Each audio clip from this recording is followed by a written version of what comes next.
Good day. In this lecture, we are going to discuss about the hypothesized relationship between risk and return.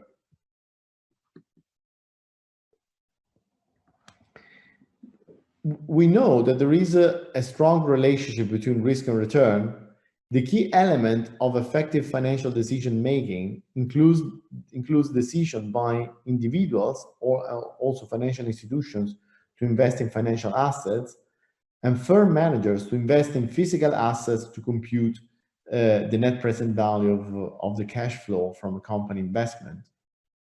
So as far as return, the required rate of return for an investor is given by a risk-free rate of return plus a risk premium. And this depends on the supply of available funds and the demand for them. So the trade-off between risk and return is a key element of the effective financial decision-making. At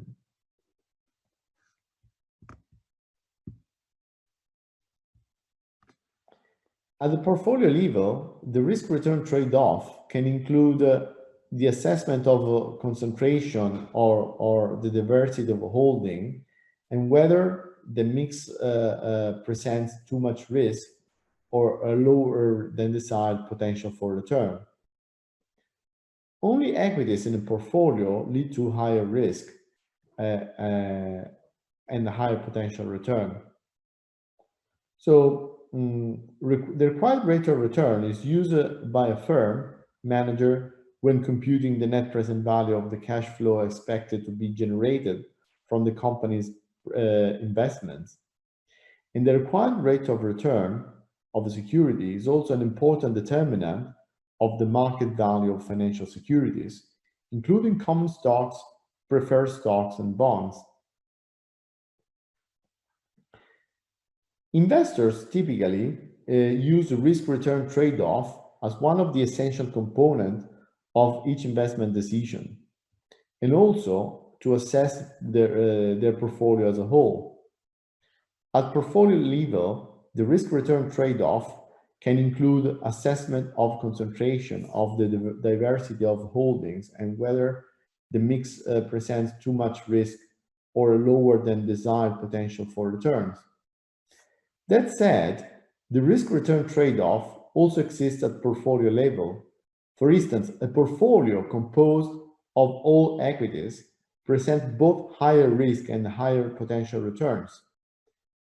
But within an all-equity portfolio, risk and reward can be increased by concentrating investment in specific sectors or by taking a single position that represents a large percentage of holding. So if I concentrate my portfolio in specific sectors, I can modify this risk-return profile. For investors, assessing the cumulative risk-return trade-off of all positions can provide insight of whether a portfolio assumes enough risk, achieving long-term return objective, or if the risk level are too high with the existing mix of holdings. Is there a positive correlation between risk and return? Well, yes, between the amount of risk and the potential for return, there is a positive correlation. If, for instance, we want to have a low-risk investment, we should invest in short-term government bonds with low yield. If we want to have a middle risk, we should invest in rental property or a high-yield debt. Last, if we want to have a high risk, we should invest in equity investments, but also futures and commodity contracts or options. So there are statistical techniques which are used in order to determine the efficient frontier, resulting in lower risk for a given rate of return.